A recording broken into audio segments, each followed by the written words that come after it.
Hello friends, welcome to wifi study live. मैं संजीव राठौर आप सबका स्वागत करता हूं आज के इस इंपॉर्टेंट सेशन में। स्पेशल क्लास का मतलब होता है कि कुछ ऐसे क्वेश्चंस आपको मिल जाएं जो आपके एग्जाम्स के लिए जरूरी हैं, और एग्जाम्स अगर अच्छा हो जाए तो आप और आगे बढ़ सकते हो। बस यही चाहिए कि आपकी एक्यूरेसी बनी रहे, आपकी स्पीड बनी रहे और आपसे कोई भी क्वेश्चन कभी गलत ना हो। बात करते हैं आज के सेशन की। आज के सेशन में हम क्वेश्चन ऐसे डिस्कस करेंगे जो एग्जाम्स में आए हुए हैं, जिसे हम कहेंगे प्रीवियस ईयर बेस्ड क्वेश्चन। इससे पहले आपके लिए एक इंपॉर्टेंट इंफॉर्मेशन, अगर आपने अभी तक ये सुल्तान बैच नहीं ज्वाइन किया है तो आप लेट कर रहे हैं। सुल्तान बैच को ज्वाइन कर लीजिए, जिससे कि आपकी current affairs, maths, reasoning, English, GK, GS सारे सब्जेक्ट कंप्लीट हो जाएं, जिसमें आपको मिलता है latest exam pattern, live doubt support, complete syllabus, PDF notes और 250 से ज्यादा घंटे की लाइव क्लासेस। ये आपको मिलती है 550 रुपए में 1 ईयर की वैलिडिटी के साथ। अगर आप WS लाइव इस कूपन कोड का यूज करते हैं तो फिर आपको डिस्काउंट भी मिलेगा, और वो डिस्काउंट फिर बन जाएगा 523 रुपए। बैच का कीमत इतना रहेगा। ये इतने आवर्स में आपको इसमें सभी टीचर्स पढ़ाने वाले हैं। अगर YouTube के शेड्यूल की बात करें तो YouTube पर आपको मिलता है सुबह 6:30 बजे करंट अफेयर्स, 7:45 पर 10 मिनट का वोकैब शो, 8 बजे आपको मिलता है एडिटोरियल शो। धासु सर की क्लास होती है 9 बजे से 11 बजे तक। उसके बाद 9, 9:30, 10 और 10:30 बजे ये रेलवे ALP की क्लासेस होती हैं। 10, 11 और 12 बजे ये EPFO SSA के सेशन है। 11, 12, 1 और 2 बजे ये CHSL के सेशन है। 3, 4, 5 बजे ये आपके लिए IBPS PO क्लर्क के सेशन है। 3, 4, 5, 5:30 और 6 बजे ये MTS के रेगुलर सेशन होते हैं। ग्रामीण बैंक की क्लासेस 6 बजे और 7 बजे होती हैं। पीयूष सर और विश्वजीत सर आपके लिए ज्योग्राफी और करंट अफेयर्स का स्पेशल शो लेकर आते हैं, और ये दोनों क्लासेस आपके लिए शाम को 7 बजे होती हैं। 8 बजे, 9 बजे, 10 बजे और 11 बजे ये CGL के क्लासेस होती हैं। स्टैटिक जीके की ट्रिक्स की क्लासेस 11:45 और 12 बजे होती हैं। ये रहा आपकी स्क्रीन पर आज का सबसे पहला क्वेश्चन। उत्तर प्रदेश के eases covid restrictions fall in cases amid, among, between या फिर नो इंप्रूवमेंट। देखें, जवाब दें। अगर नहीं आता है तो नोट करें और दोबारा कभी गलत ना हो ऐसी कोशिश करें। ये लो भाई, मैंने शेयर कर दिया सेशन को। आपके पास टाइम हो आप भी कर देना। शेयर करने से ज्यादा जरूरी है आपका पढ़ना सीखना, लाइक करने से ज्यादा जरूरी है आपका कॉन्सेप्ट का क्लियर होना। अब इसको देखो, Uttar Pradesh eases covid restrictions fall in cases. अब यहां पर जो फॉल वर्ड है उसके लिए ही तो ये प्रपोजिशन आएगा। प्रपोजिशन हम फॉल के लिए ही तो यूज करेंगे, और फॉल कैसा है? फॉल आपका अनकाउंटेबल है ना। केसेस के लिए तो मेरे पास इन आया हुआ है, केसेस के लिए तो मेरे पास ऑलरेडी इन है। हमें चाहिए फॉल के लिए यहां पर एक प्रपोजिशन, तो उसके लिए एमिड यूज करेंगे, क्योंकि एमिड का यूज हम अनकाउंटेबल नाउन्स के लिए करते हैं। जब भी हमारे पास अनकाउंटेबल नाउन आता है उस कंडीशन में एमिड का यूज करते हैं। यहां पर अगर हम काउंटेबल की बात करते तो अमंग का यूज कर सकते थे, या 2 की बात करते तो बिटवीन का यूज कर सकते थे, बट यहां पर वो कंडीशन नहीं है। Next, does a boy like you if he smiled you? अरे भाई साहब, लड़का अगर स्माइल कर दे तो क्या आप उसे पसंद कर लेंगे?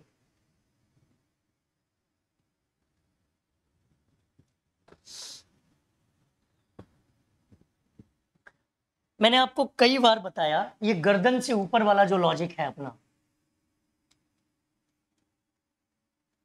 गर्दन से ऊपर जितने भी पार्ट्स हैं उनके लिए हम एट का यूज करते हैं। स्माइल करने के लिए होंठों का यूज करेंगे, और होंठ गर्दन से ऊपर है तो एट आ जाएगा। चिल्लाने के लिए मुंह का यूज करेंगे, एट आएगा। सूट करने के लिए आंखों से निशाना बनाएंगे, एट आएगा। हंसने के लिए मुंह का यूज करेंगे, गर्दन से ऊपर है, एट का यूज करेंगे। एम टारगेट करोगे, लक्ष्य बनाओगे, दिमाग से गर्दन से ऊपर है, एट का प्रयोग करेंगे। उसके बाद ग्राउल, गुनगुनाना या बड़बड़ाना, grumble, look, surprise, gaze, startle, ये सब ऐसे वर्ड्स हैं जिनका प्रयोग हम गर्दन से ऊपर वाली चीजों के लिए करते हैं। तो गर्दन से ऊपर जितने भी पार्ट्स हैं उनके साथ हम प्रपोजिशन के तौर पर हमेशा क्या यूज करेंगे, हमेशा हम एट का प्रयोग करेंगे, और यहां पर भी एट का ही प्रयोग आएगा। तो आंसर क्या होना चाहिए था, स्माइल एट।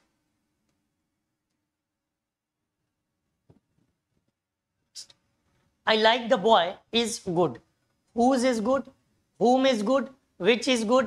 या who is good? अभी मैं सुबह पेड क्लास ले रहा था सुल्तान बैच, उसमें आज यही वाले कॉन्सेप्ट पढ़ा के आया हूँ। Who, whose और whom, रिलेटिव प्रोनाउन ही पढ़ा के आया हूँ आज मैं।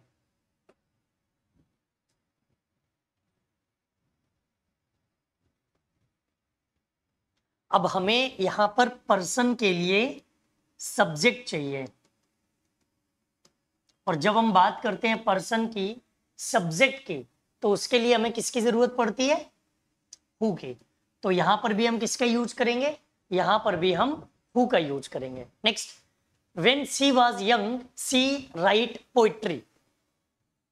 She can write, she could write, she will write, या फिर इनमें से कोई वर्ड यूज नहीं करेंगे आप।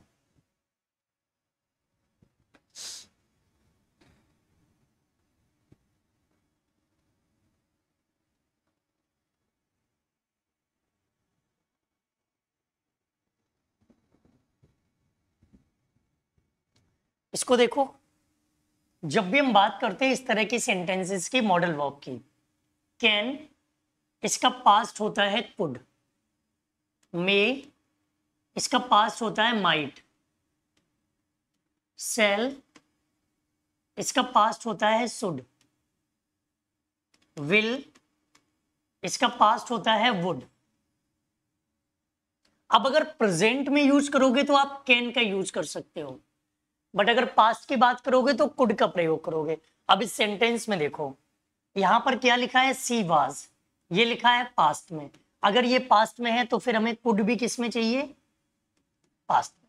तो आंसर क्या हो जाएगा, could is your right answer.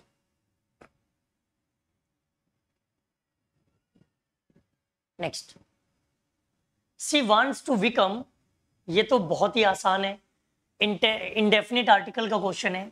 She wants to become a doctor. Rohan does not listen of his parents. Either of his parents, each of his parents, neither of his parents, या every of his parents. देखो, parents तो एक ही होते हैं, उनको हम distribute तो नहीं कर सकते, ईदर, ईच और एवरी का यूज तो नहीं करेंगे, क्योंकि ये सब डिस्ट्रीब्यूट करने के सेंस में यूज होते हैं। ईदर का मतलब होता है दो में से कोई एक, ईच का प्रयोग होता है दोनों, एवरी का प्रयोग भी होता है दोनों।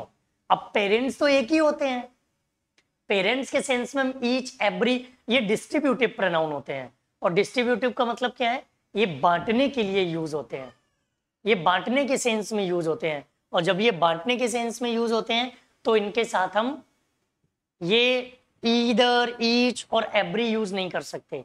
तो फिर आंसर क्या बनता है, फिर आंसर नीदर बनता है। ऑप्शन से सॉल्व किया मैंने इसको, इसका कोई स्पेशल कॉन्सेप्ट नहीं है कि पेरेंट्स के साथ आप किसका यूज करोगे। भाई पेरेंट्स तो एक ही होते हैं, उनको डिस्ट्रीब्यूट थोड़ी ना करना है। और अभी आप इतने बड़े भी नहीं हो गए हो, इंसानियत खत्म नहीं हुई आपके अंदर कि बड़े होकर के जब दो भाइयों के बीच में बंटवारा होता है तो एक भाई माँ को रख लेता है और एक भाई पिताजी को रख लेता है। ऐसी प्रथा चलती है अपने देश में, और ये प्रथा पता है किनके बीच में चलती है, जिनके पास दौलत ज्यादा होती है, ये उनके लिए चलता है।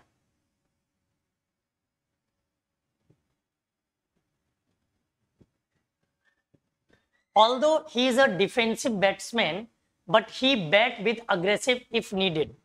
हालांकि वो डिफेंसिव बैट्समैन है अपने राहुल द्रविड़ की तरह, लेकिन जरूरत पड़ने पर वो अग्रेशन के साथ बैटिंग भी कर सकता है। राहुल द्रविड़ की 22 गेंदों में 50 है, कई सालों तक ये रिकॉर्ड रहा था। 21 गेंदों में 50 थी पहले, उस टाइम पे 2003-4 के आसपास 21 गेंदों में 50 लगाई थी अजीत अगारकर ने। फिर मुझे एक बेस्ट न्यूजीलैंड के साथ मैच याद है, 2000 दिसंबर 2003 का, दिसंबर 2003 का न्यूजीलैंड के खिलाफ सचिन तेंदुलकर ने 91 गेंदों में 102 रन बनाए थे। वीरेंद्र सहवाग ने भी शतक लगाया था। इंडिया ने टोटल 349 रन बनाए थे और उसमें 22 गेंदों में 50 ठोंक दी थी अपने द्रविड़ चच्चा ने, जो आजकल कोच है। तो ये तेज बैटिंग भी कर लेते थे, तो तेज बैटिंग भी कर सकते हैं। सेंस में हम किसका यूज करेंगे? कैन का यूज करेंगे। क्रिकेट का कोई क्वेश्चन पूछो हमसे, क्रिकेट के बारे में हमें बहुत जानकारी है। कोई क्वेश्चन पूछिए क्रिकेट के बारे में। Last year I to Japan with my friends, travelled, has travelled, have been travelling और ट्रेवल।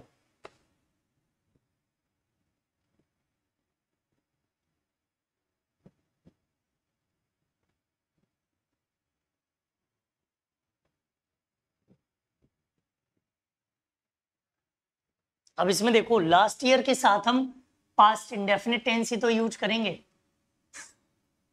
अगर आपके पास लास्ट ईयर है तो इसके साथ पास्ट इंडेफिनिट टेंस आएगा। पास्ट इंडेफिनिट आएगा तो ट्रेवल्ड हो जाएगा।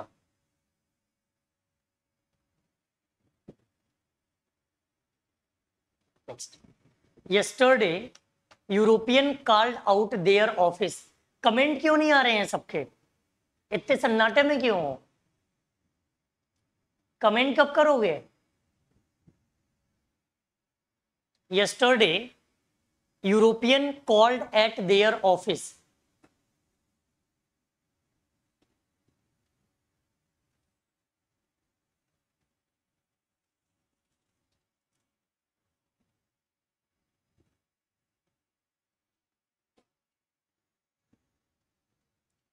देखो, यूरोपियन को ऐसे लिखेंगे,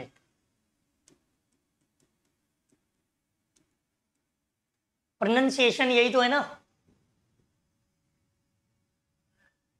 13 बॉल में 50 अपने जायसवाल साहब ने, यशस्वी जायसवाल ने। यूरोपियन का प्रोनाउंसिएशन ऐसे आएगा तो ए, और वो आईपीएल का रिकॉर्ड है। मैं द्रविड़ की बात कर रहा हूं, इंटरनेशनल क्रिकेट की। आप आईपीएल में 13 बॉल में 50 पूछ रहे हो। Let us discuss matter seriously. Let us discuss matter seriously.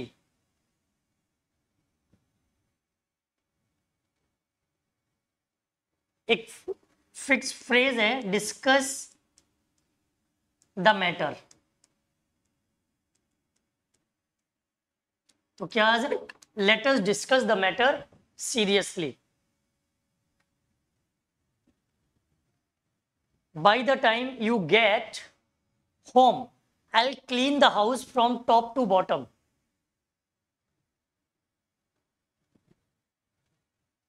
Highest 6 मतलब हाईएस्ट 6 नहीं होता है, लॉन्गेस्ट 6 होता है।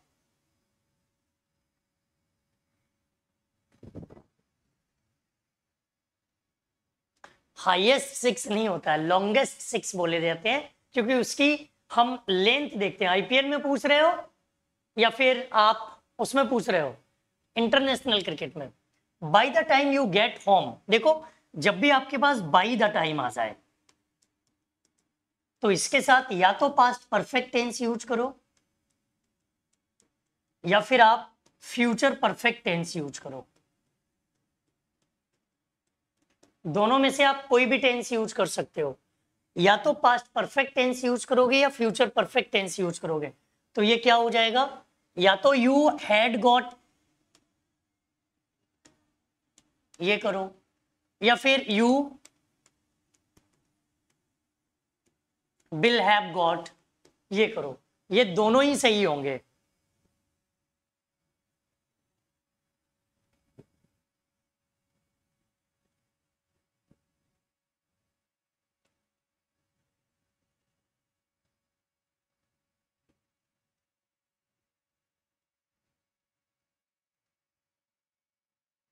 हाईएस्ट 6 पूछ किस में रहे हो?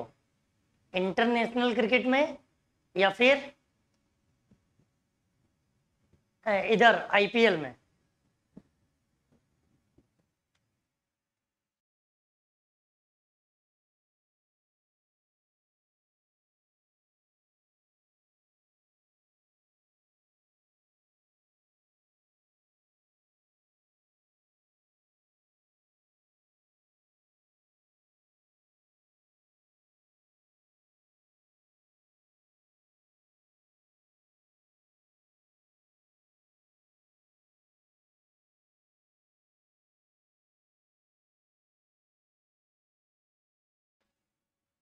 तो अगर हम यहां पर देखेंगे बाय द टाइम के साथ या तो हम पास्ट परफेक्ट टेंस यूज करते हैं या फ्यूचर परफेक्ट टेंस यूज करते हैं। तो या तो आप यू हैड गॉट कर सकते हो या फिर आप यू विल हैव गॉट कर सकते हो। Next, she has been writing the book since she is in her 20s and at last it is finished.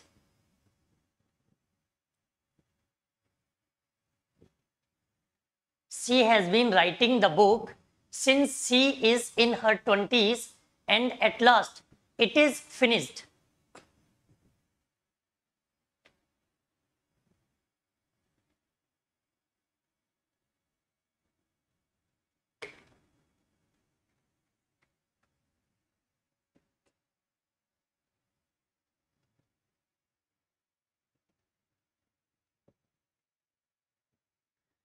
अभी मैंने कुछ दिन पहले आपको बताया था कि जब भी सिंस के साथ में हम दो सेंटेंसेस को कनेक्ट करेंगे, अगर सिंस से दो सेंटेंसेस को जोड़ दिया जाए तो ऐसी कंडीशन में क्या करते हैं? ऐसी कंडीशन में एक तो रहता है मेरे पास प्रेजेंट परफेक्ट टेंस, एक होता है प्रेजेंट परफेक्ट टेंस में और एक होता है सिंपल पास्ट में। ये कंडीशन कब के लिए है? ये कंडीशन है जब हम सिंस के साथ में दो सेंटेंसेस को ऐड करते हैं, दो सेंटेंसेस को कनेक्ट करते हैं। तो एक होगा प्रेजेंट परफेक्ट टेंस में और एक होगा आपका सिंपल पास्ट टेंस में। तो अब इसको देखो आप, she has been writing, present perfect हो गया, सिंस से दो सेंटेंस जुड़े हैं, ये फिर इज नहीं होना चाहिए था, क्या होना चाहिए था? बस। अब रूल से थोड़ा हटके सोचो, अगर वो अपने 20s की बात कर रही है, इसका मतलब है कि जब वो 20 साल की थी। इनर 20s का मतलब क्या है? कि जब वो 20 साल की थी, वही तो सेंस है उसका। तो पुरानी बात कर रही है, पास्ट की बात कर रही है, और पास्ट की बात कर रही है तो फिर पास्ट टेंस आना चाहिए।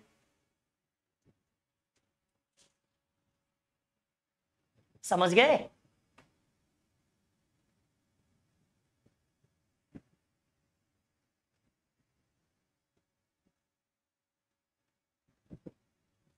I don't believe in Rohit.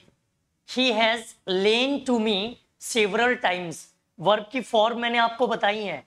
आप किसी पर विश्वास कब नहीं करोगे? जब वो इंसान झूठ बोलना शुरू कर देगा, और एक बार झूठ बोलेगा तो चलो चल जाएगा। कोई इंसान आपसे बार बार अगर झूठ बोलेगा तो फिर उस कंडीशन में क्या होगा? हम उस पर ट्रस्ट नहीं करेंगे। अब इसमें वर्ब की फॉर्म का गेम है पूरा, और आपको वर्ब की फॉर्म यूज करनी है इसमें सही से।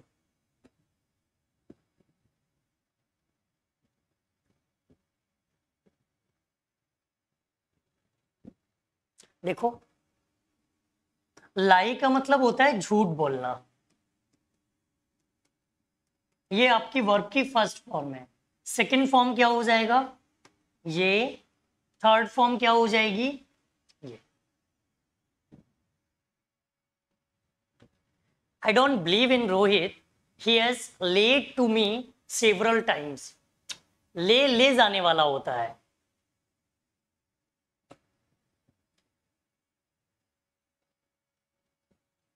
नेक्स्ट, अशरफ घनी abruptly fled Afghanistan to avoid being hung like Najibullah.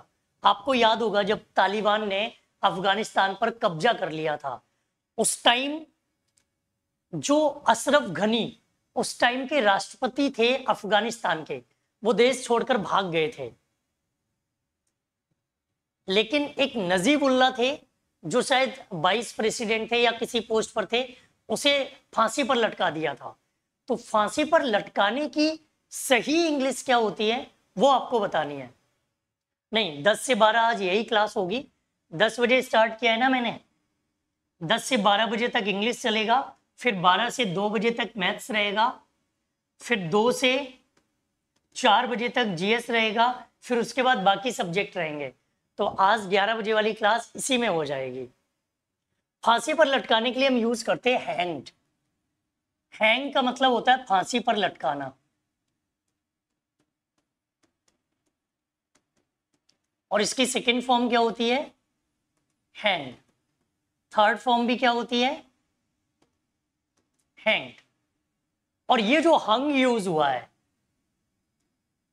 Hang, हंग और हंग, ये हम किसी भी वस्तु को लटकाने के लिए यूज कर सकते हैं, ये हम किसी भी चीज को लटकाने के लिए यूज कर सकते हैं। तो यहां पर फांसी पे लटकाने के लिए हैंग आना चाहिए था।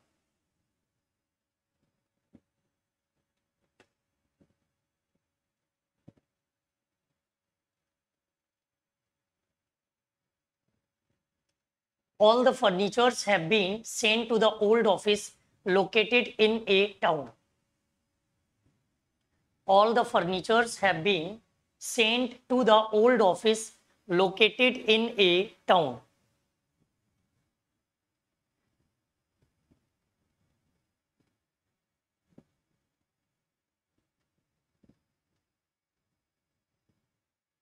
अब फर्नीचर आपके अनकाउंटेबल होता है।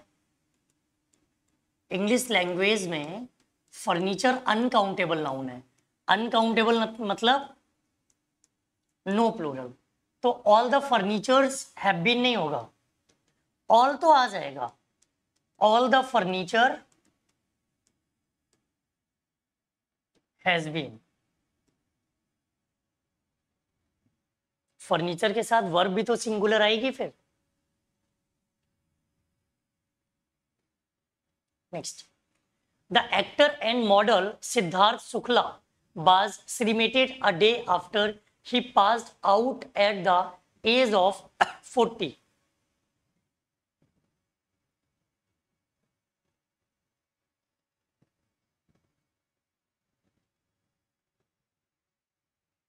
इंसान की पहले डेथ हुई होगी, उसके बाद उसका अंतिम संस्कार किया गया होगा। अब बचपन वाला वो सेंटेंस याद करो, डॉक्टर के पहुंचने से पहले मरीज मर चुका था। एक काम पहले होता था तो उसको हम पास्ट परफेक्ट टेंस में बनाते थे, और एक काम बाद में होता था तो उसको हम पास्ट इंडेफिनिट में बनाते थे। सिंपल पास्ट तो ये हो गया, ही हैड पास्ट अवे होना चाहिए।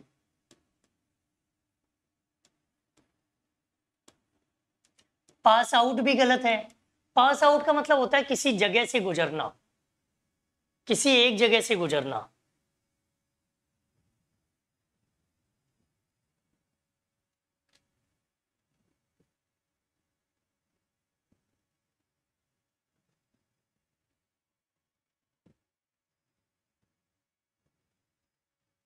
Next, we will definitely win the match this time because our team has prepared well. इस टाइम हम मैच निश्चित रूप से जीतेंगे क्योंकि हमारी टीम ने अच्छी प्रिपेयरिंग की है।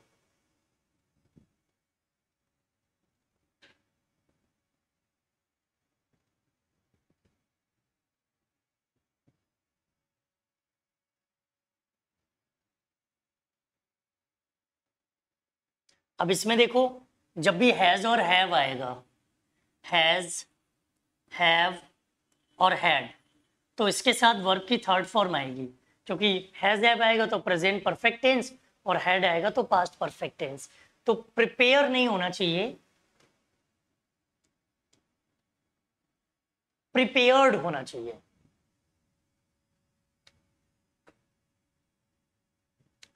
Electric heaters were providing to all the officers at the guest house. Electric heaters were providing to all the officers at the guest house.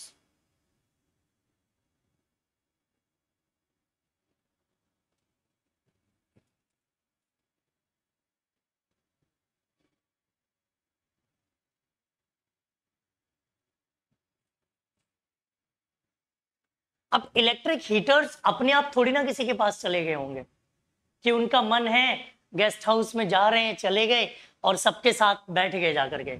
Electric heaters को कोई दूसरा प्रोवाइड करेगा ना, कोई दूसरा। तो ये पैसिव में होना चाहिए सेंटेंस।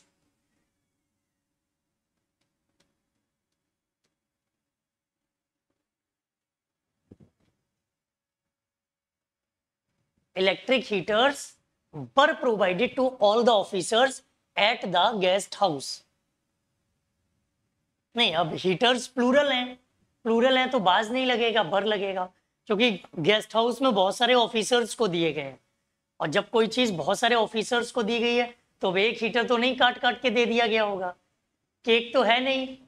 अभी हम मुस्कुरा देंगे तो आप में से कोई कहेगा कि सर आपकी स्माइल बहुत अच्छी है, इसलिए फिर हमने मुस्कुराना बंद कर दिया है अभी। और आज संडे है तो आज हम मुस्कुराएंगे ही नहीं। नहीं, संडे नहीं है आज। कोई बंदूक लगा के पूछेगा तो हम बताएंगे क्या है, कौन सा दिन है आज। आर यू कमिंग और आर यू कमिंग और is you staying at home और विल यू गो।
चलिए, मैं दिन पता करने गया था, आज दिन कौन सा है। अब इसमें देखो यू के साथ क्या आएगा, और आर यू स्टेइंग, क्या रहेगा, और आर यू स्टेइंग। अरे हाँ, आज किसी का बर्थडे है ना, रिंकी दीदी का बर्थडे है, हैप्पी बर्थडे दीदी। Next, Ram always respected his boss as he was senior than him.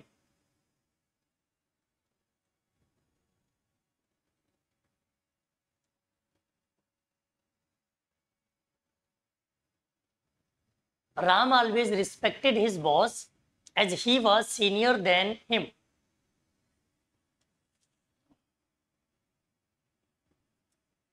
अब यहां सीनियर के साथ देन नहीं आएगा, सीनियर के साथ टू आएगा। कॉन्सेप्ट कई बार मैं बता चुका हूं। To kick the wicket,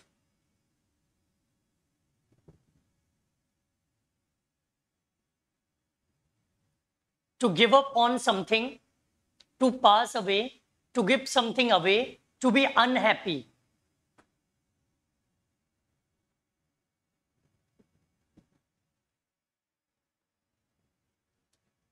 to kick the wicket, इसका मतलब होता है किसी की मौत हो जाना।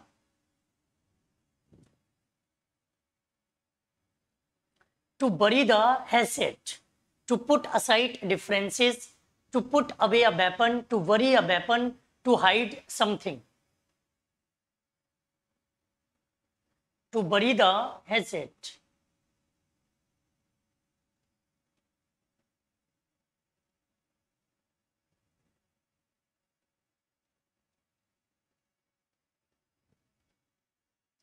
इसका मतलब होता है कि आपस में जो मन मुटाव है, जो लड़ाई झगड़े वाली सिचुएशन है, जो किसी के मन में खटास है, उसे साइड में रख दो, उससे दूरी बना लो। To put aside differences.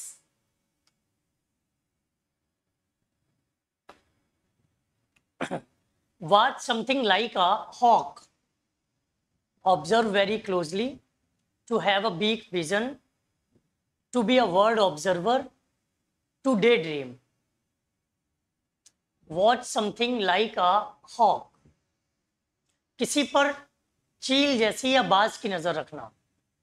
अपने देश में कहा जाता है कि सबसे मजबूत और सबसे पैनी नजर जो होती है वो बाज की होती है, और हॉक का मतलब यही है, चील। तो ऑब्जर्व वेरी क्लोजली, जब हम किसी को बहुत क्लोजली ऑब्जर्व करें। Get once got to achieve the desired result, wander aimlessly, to be an ardent lover of animals, to annoy or irritate someone। अगर आप लोग गांव से हैं, गांव में रहते होंगे, तो आपने देखा होगा कि बकरिया पर जब पानी की एक भी बूंद गिर जाती है, बकरी पर पानी की एक भी बूंद गिर जाती है तो बकरिया बहुत चिल्लाती है, और फिर उसका चिल्लाना हम लोगों को एनॉय करता है, हम लोगों को इरिटेट करता है। तो क्या करेंगे? टू एनॉय और इरिटेट समवन। टू एनॉय और इरिटेट समवन।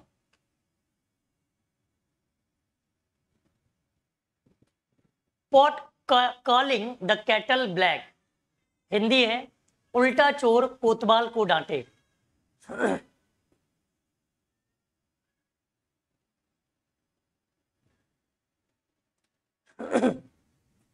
उल्टा चोर कोतवाल को डांटे।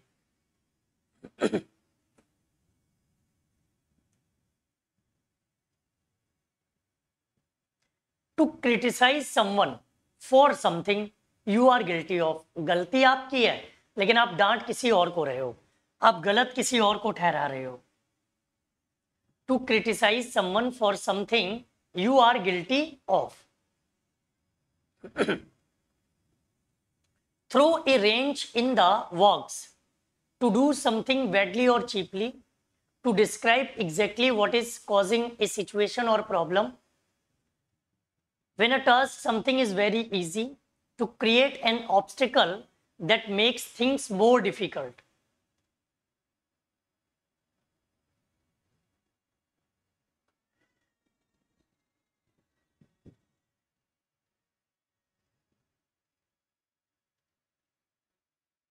किसी के काम में टांग अड़ाना, रुकावट लाना, बाधा बनने की कोशिश करना। Let sleeping dogs lie. To not talk about things in the past that might cause problems. One who lies a lot, a lazy person. To take care of one's pet really well.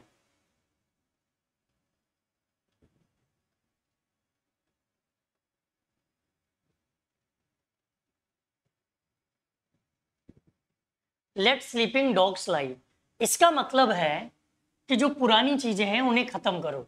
अब उन्हें बार बार कुरेदने की जरूरत नहीं है। इससे क्या होगा? कोई परेशानी खत्म नहीं होगी, परेशानी उससे बढ़ती है। Select the most appropriate meaning of the given idiom. Pig headed, इसका मीनिंग क्या है?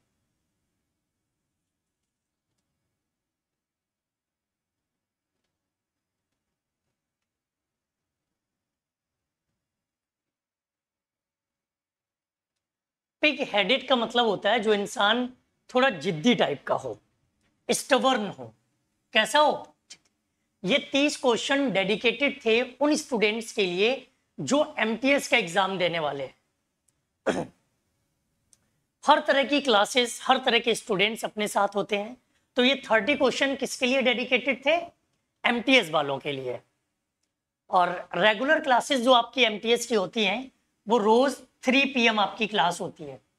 3 बजे आपको एमटीएस की क्लास मिलती है जिसमें रोज मैं आपको एक मॉडल पेपर करा रहा हूं। स्पेशल सेशन भी मैंने आपको इसके लिए कराए हुए हैं। तो जो एमटीएस के स्टूडेंट हैं जिनका आने वाले समय में एग्जाम है, वो रोज 3 बजे क्लास को जरूर ज्वाइन करें। अभी इन 30 क्वेश्चन को सॉल्व करने के लिए थैंक यू।